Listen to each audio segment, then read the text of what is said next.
So Jay, nice to welcome you to the Wackacatcher team.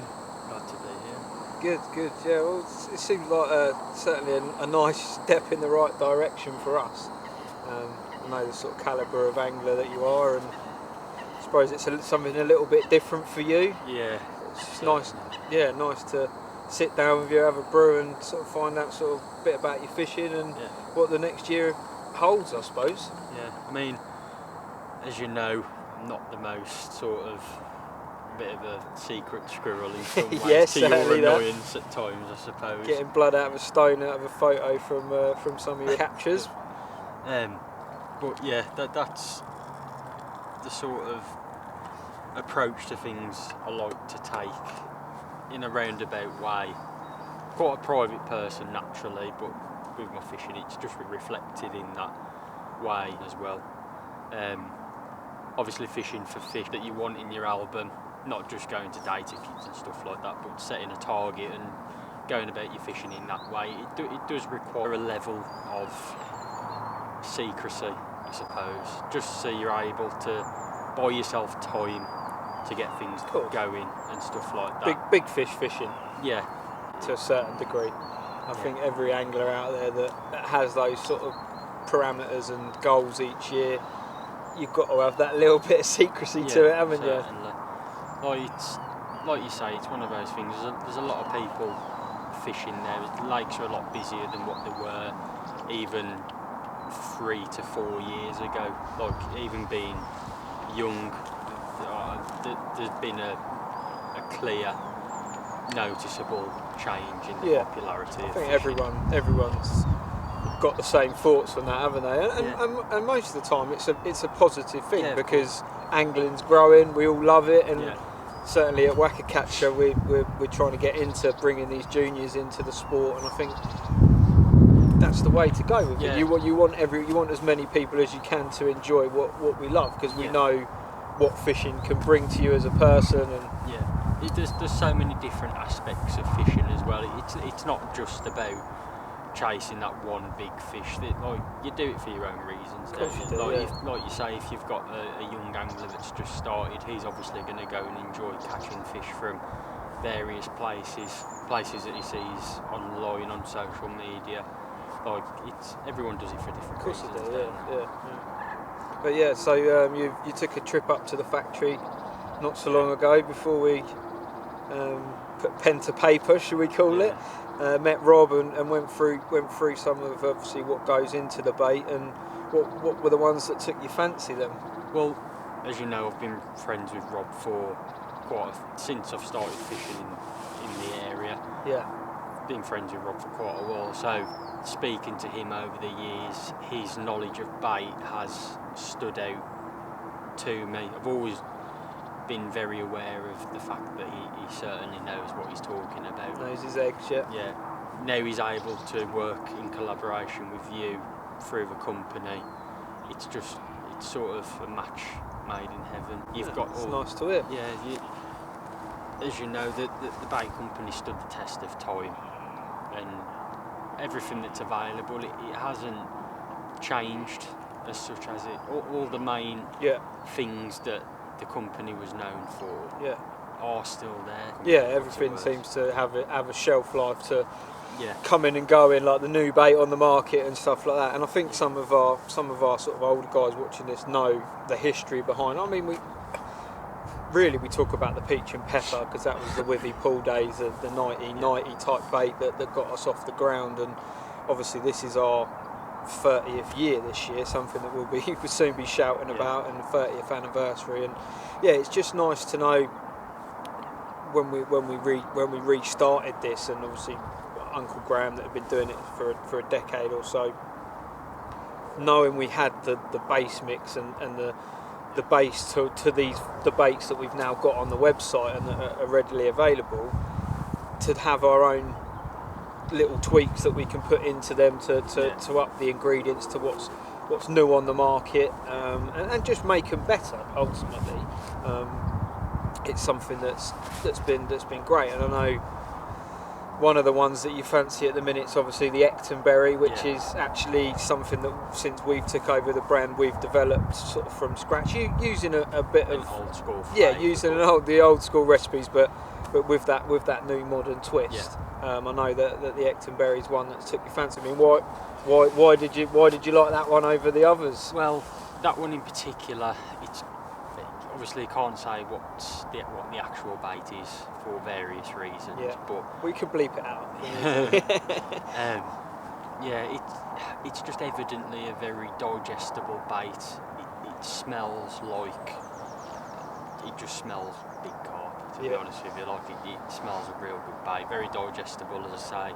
Nice colour to it. It's got everything. And as you say, fishing the waters that I have done over the past few years, you want something that you can use with confidence. Yeah, of course.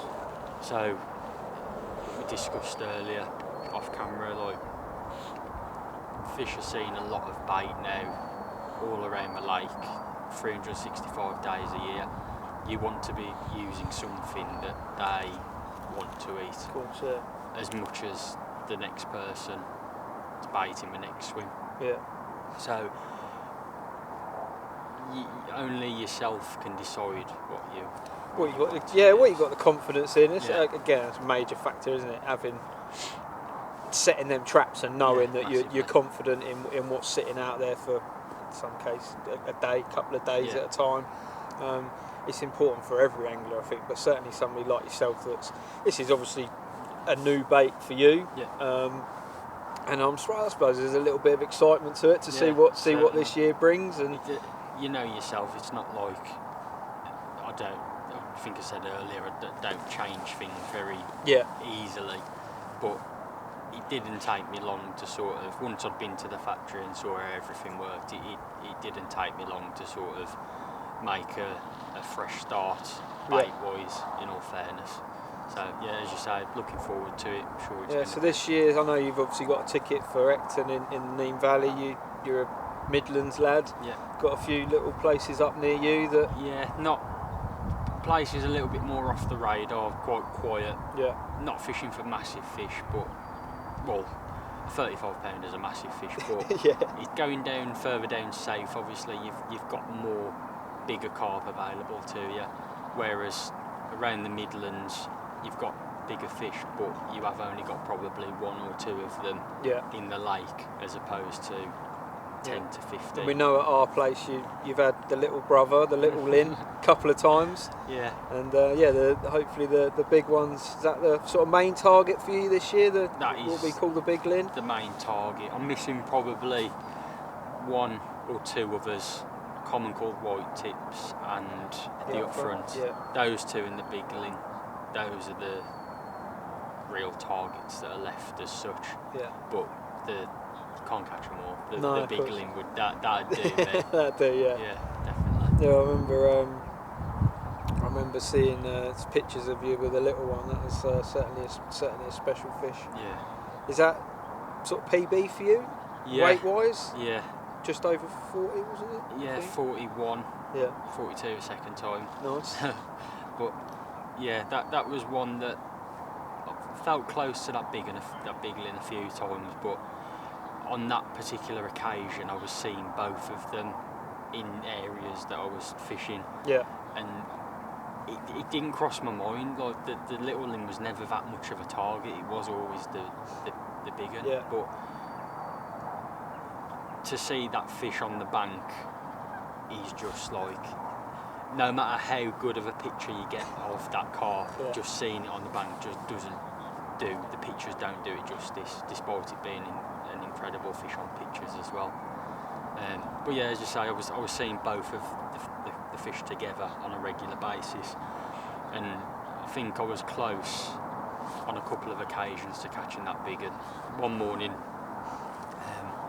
I had two in the morning. I think one was a 35-pound mirror and a 37-pound mirror, and I just felt like that next bite would have been have been the Lynn, but for various reasons it don't always go to plan, but it's one of those things. And then 2 weeks later, down the complete opposite end of the lake, caught the big Lynn in the start of November.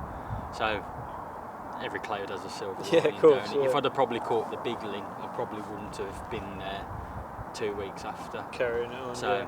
it's the story, and it all makes it up. And I think for obviously one of the things that you're going to be involved with Whacker Catcher doing is short little videos and a bit of content for us along that journey, which is something that's going to be new for us, and we're really excited about it, to be honest.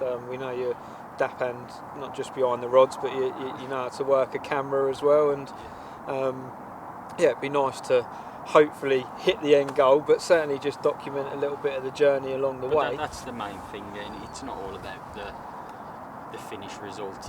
You have got to, as they say, smell the roses along the way. Of course, yeah. There's a lot more to it than that finished end goal. Everything makes up the story, don't it?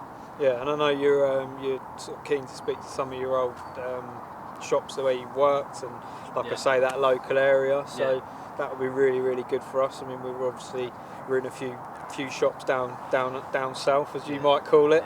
But yeah, speaking to those and where you're situated in the country for us is perfect, because we've got some guys out in Wales and on the south coast, and now sort of for yourself in the Midlands. So yeah, it'd be nice to see what this year entails for us all, really. And we're certainly really, really chuffed to have you on board, mate. I think you're a perfect fit, not because like I said earlier, you've known Rob, but just the style of angling and what you're angling for is exciting for us here to watch. And let's see what this year brings, shall we? Yeah, thank you. Nice one. Cheers, Joe.